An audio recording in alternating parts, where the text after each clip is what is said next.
स्पष्ट समझा देना चाहिए कि तुम्हारे असली दुश्मन पूंजीपति हैं। इसलिए तुम्हें इनके हथकंडों से बचकर रहना चाहिए और इनके हत्थे चढ़कर कुछ नहीं करना चाहिए। संसार के सभी गरीबों के, चाहे वह किसी भी जाति, रंग, धर्म या राष्ट्र के हों, अधिकार एक ही है। तुम्हारी भलाई इसी में है कि तुम धर्म, रंग, नस्ल और राष्ट्रीयता एवं देश के भेदभाव को मिटाकर एकजुट हो जाओ और सरकार की ताकत अपने हाथों में लेने का प्रयास करो। इन यत्नों से तुम्हारा कुछ नुकसान नहीं होगा।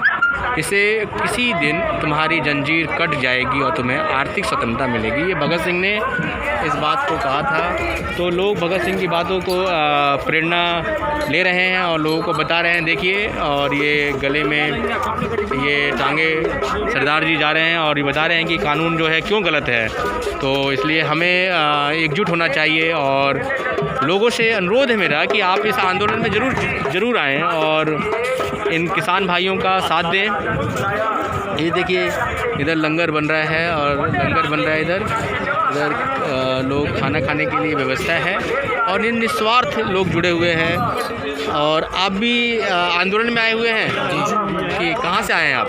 हमें लोकल स्थानीय यहीं के हैं जी। तो बताइए कहाँ से हैं और क्यों आए हुए हैं, बताइए। नरेला।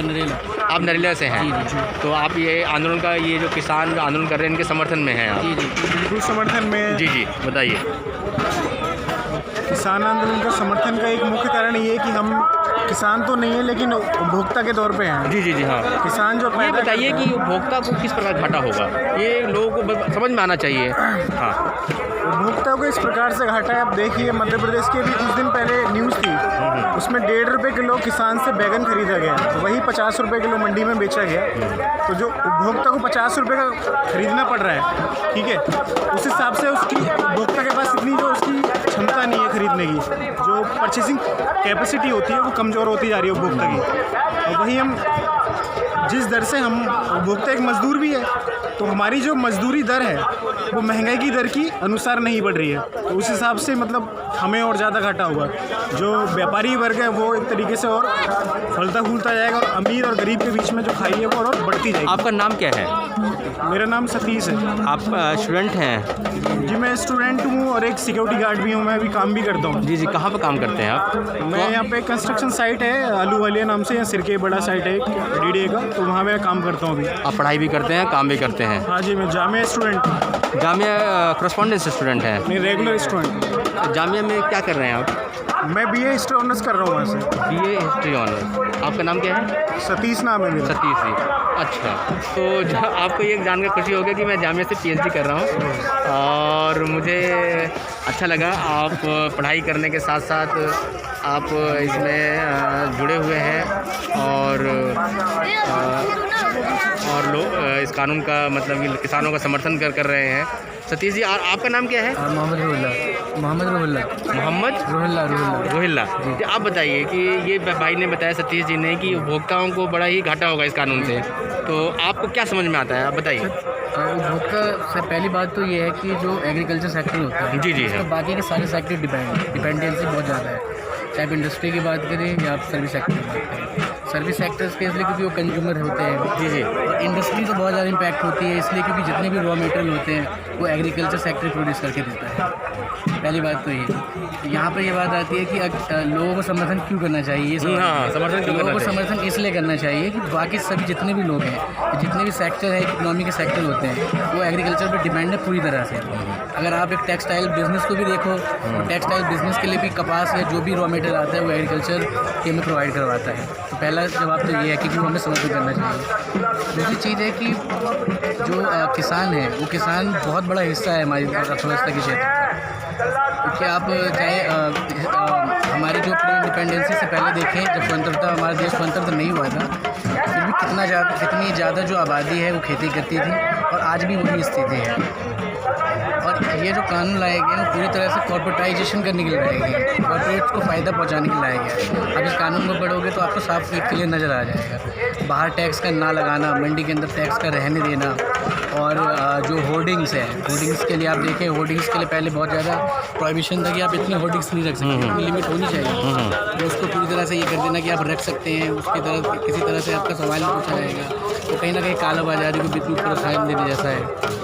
और आप एसेंशियल जो एक्ट उसमें है, एसेंशियल कम्युनिटी वाले में जो अमेंड किया गया है, उसमें भी आप देखिए वहाँ होर्डिंग की बात की गई है, तो हटा दिया गया है। इससे फ़र्क पड़ेगा, बहुत ज़्यादा फ़र्क पड़ेगा। देखिए, अभी युवा हैं और ये काम भी करते हैं, पढ़ाई भी करते हैं, तो ये इस कानून की कमियों को समझ रहे हैं और ये किसानों को समर्थन देने के लिए दिल्ली के वहाँ से आए भी हैं। तो आप युवा के तौर पे क्या संदेश देंगे लोगों को, और लोग इसमें आए कैसे बताइए? मैं एक युवा के तौर पे मेरा ये मानना है कि इस देश की जो सर्वहारा वर्ग है उसके आमदनी पे हमला है, उसके अस्तित्व पे हमला है।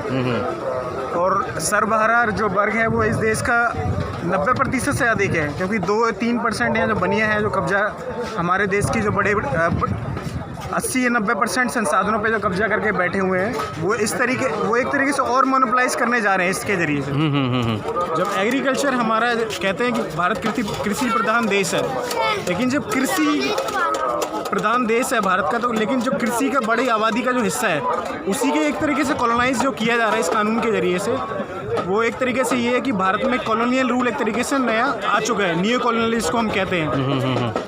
तो मेरा ये मानना है कि भारत में सभी को बढ़ चढ़ के इसमें आंदोलन में हिस्सेदारी लेनी चाहिए। और मैं आपको एक बात क्लियर कर देता हूँ आपके माध्यम से कि हमारी देश की जो आधी से ज़्यादा जो आबादी है वो राशन व्यवस्था पे चलती है। और जो राशन व्यवस्था पे चलती है, सरकार पब्लिक प्रोक्योरमेंट करती है, उसके ज़रिए राशन पीडीएस सिस्टम के थ्रू बांटती है सरकार। लेकिन जब सरकार इस कानून के तहत अपनी रिस्पॉन्सिबिलिटी को ख़त्म कर रही है, तो राशन किस तरीके से वो प्रोवाइड करेगी? मेरा घर कोरोना के टाइम में और उससे पहले भी राशन की व्यवस्था पे आधारित था। अच्छा। आप ये सोचिए, जब राशन व्यवस्था ख़त्म हो जाएगी तो हम क्या करेंगे? हमारे पास खाने के लिए क्या रहेगा? एक किसान जो कम कीमतों पे देगा, वो किसान कम कीमत पे बेचेगा, उसको व्यापारी अधिक कीमत पे हमें बेचेगा। ठीक है सर। तो हमारे एक तरीके से वही है कि हम एक बॉन्डेज लेबर मैं इस पर काफ़ी रिसर्च किया है मैंने, तो मैं आपको बता दूं, शांता कुमार कमीशन है एक, जो हिमाचल के पूर्व मुख्यमंत्री थे और बीजेपी के नेता हैं, तो उनका एक कमीशन है शांता कुमार कमीशन। तो उन्होंने प्रधानमंत्री को एक राय दी है कि जो FCI है, FCI जो है फूड सिक्योरिटी ऑफ इंडिया, भारतीय खाद्य निगम को ख़त्म कर देना चाहिए, उसको प्राइवेटाइजेशन करना चाहिए। तो इसको किसान जो है इसको समझ रहे हैं और इसलिए विरोध भी कर रहे हैं। तो मैंने इस पर काफ़ी अध्ययन किया हुआ है। मैं सिर्फ आपसे जानना चाहता था कि आप लोग कितना इस कानून को समझ रहे हैं। तो अच्छा, आप मुझे ये बताइए कि आप क्या संदेश देंगे, आप बताइए। मैं कहूँगा कि इस प्रदर्शन में जो है बहुत सारे लोगों को साथ देना चाहिए, क्योंकि जिस तरह की गवर्नमेंट है और जिस तरह से रूलिंग कर रही है, हो सकता है कल को किसी और के लिए भी काला कानून ये ला सकते हैं। तो लोग जो घर में बैठे हुए हैं, जिन्हें लग रहा है कि किसान ऐसे ही आए हुए हैं और उन्हें इस चीज़ का फ़र्क नहीं पड़ रहा, वो गलत है। रोज़ ब्रेकफास्ट करते हैं, वहाँ भी खाना खाते हैं, लंच भी करते हैं, वहाँ भी खाना खाते हैं, डिनर में भी खाना खाते हैं, फिर भी लोगों को पता नहीं, समझ में नहीं आता। जी। किसान पे हम डिपेंड हैं, जी, समझ में नहीं आती। और दूसरी चीज़ है कि जब भी किसी चीज़ में सुधार करना होता है, तो एक वर्ड होता है रेगुलेटेड करना। किसी चीज़ को रेगुलेटेड करना मतलब एक तरह से उस पर निगरानी रखना सरकार की, ताकि किसी का वेलफेयर इम्पैक्ट ना हो सके, किसी का शोषण ना हो सके, इसलिए किया जाता है रेगुलेटेड। और यहाँ उल्टा किया जा रहा है, अनरेगुलेटेड किया जा रहा है किसी चीज़ को, कि जहाँ पे जो APMC है, एग्रीकल्चर प्रोड्यूस मार्केट कमेटी जो है, वो एक तरह से रेगुलेटेड मार्केट था, उसको ख़त्म कर दिया जा रहा है, अनरेगुलेटेड कर दिया जा रहा है। और जो लोग जो बहुत कम छोटा हिस्सा है, प्रोपोर्शन है, लेकिन संसाधनों पे उनका 80 से 90% तक कब्जा है, उनको वो और ज़्यादा संसाधनों पर कब्जा करने का मौका दिया जा रहा है। आप रेगुलेटेड चीज़ों को अनरेगुलेटेड कर रहे हो, यहाँ पे ही परेशानी है। तो धन्यवाद। तो